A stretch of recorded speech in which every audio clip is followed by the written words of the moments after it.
প্রথমে আছে who is next.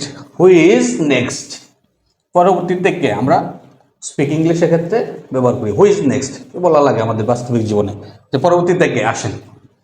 You are always welcome. You are always welcome, যখন খুশি আসবেন, মানে আপনাকে সর্বদা আমার এখানে স্বাগতম। আপনার যখন মন চাই তখন চলে আসবেন, আপনার জন্য আমার রাস্তা খোলা, এরকম। ইউ আর অলওয়েজ ওয়েলকাম, যখন খুশি আসবেন।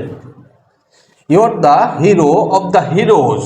You are the hero of the heroes, তুমি তো নায়কদের নায়ক বা আপনি তো নায়কদের নায়ক। ইংরেজিতে ইউ শব্দের অর্থ যদি বলি, বাংলায় ইউ শব্দের অর্থ, ইউ হচ্ছে সেকেন্ড পারসন। ইউ শব্দের অর্থ তুমি, আপনি, তুই।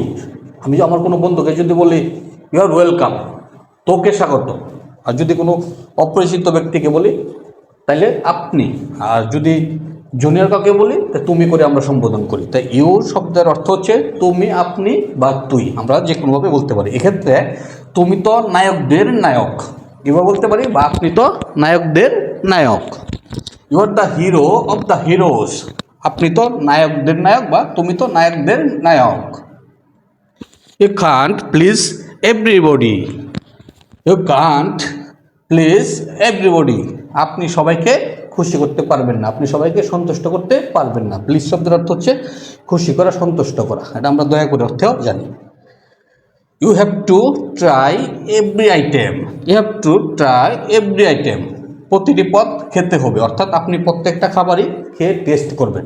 You have to try every item, প্রতিটা পদ খেতে হবে। ট্রাই শব্দের অর্থ হচ্ছে খাওয়া অর্থে বলছে। আমরা খাবার দেওয়ার পরে বলি যে you have to try every item, যে অবশ্যই তোমাকে সবগুলো খাবার খেতে হবে। তারপর হচ্ছে may God bless you. May God bless you, এগুলো হচ্ছে অপারেটিভ সেন্টেন্স।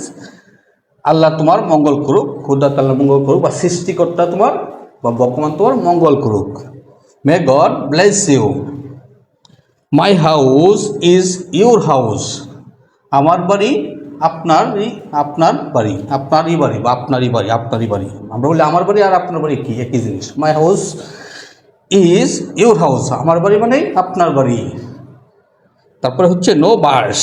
নো বাটের সাথে এস, নো বার্স, আর কিন্তু নয়। নো বার্স, আর কিন্তু নয়। Thanks for watching and listening me.